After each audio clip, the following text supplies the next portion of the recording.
तुमचं स्वागत आहे माझ्या चॅनलमध्ये. सो आम्ही आकाशगंगा आणि पाताळगंगा बघून निघालो होतो डायरेक्टली तिरुमल्लाकडे. आणि रस्त्यात जाताना हा ब्युटिफुल व्ह्यू सुद्धा दिसत आहे. पूर्ण डोंगरामधून रस्ता जात होता. सो त्यानंतर आम्ही पोचलो फ्री प्रसाद घेण्यासाठी तिरुमल्ला इथे.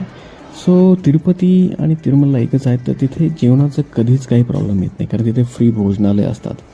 सो खूप असं सुंदर असं जेवण तिथे असतं आणि मोठमोठे हॉल्स असतात तिथे.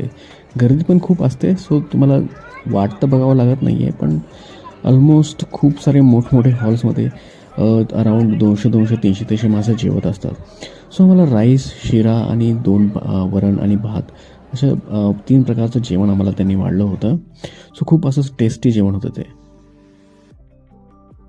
आता मी तिरुमल्लावरून खाली उतरत आहे आणि हा संपूर्ण प्रवास तुमच्यासोबत मी शेअर करणार आहे. तर चॅनलवरती शेवटपर्यंत हा व्हिडिओ बघा.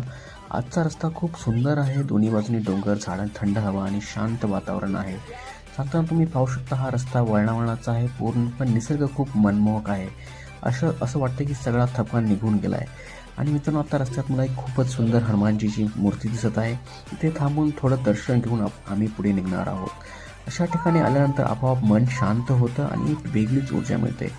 जय हनुमान. तुमच्यावरही हनुमानजीचा आशीर्वाद राहो हीच प्रार्थना.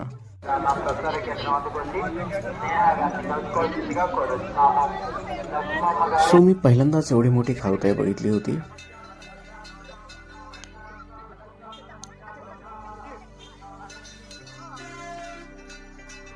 सो जे आम्ही नारळ फोडलं होतं ते तिला आम्ही खायला दिले. आता पुन्हा प्रवास सुरू करतो आहे. पहा हा निसर्ग, हे ढग आणि हा मोकळा रस्ता. अशा ठिकाणी फिरायला आल्यावर कॅमेऱ्यात सगळं कैद करावं असं वाटतं.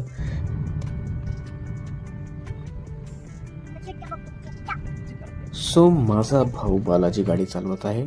सो मोस्टली तो सकाळी म्हणजे दिवसा गाडी चालवायचा आणि मी रात्री जास्त करून गाडी चालवायला मला आवडायचं.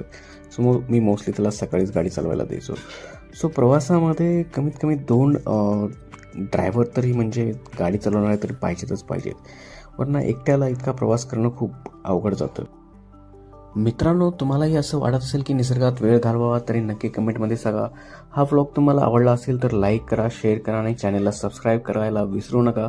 पुन्हा भेटू तुमच्या आवडत्या ब्लॉगमध्ये. तोपर्यंत काळजी घ्या. जय हिंद, जय हनुमान.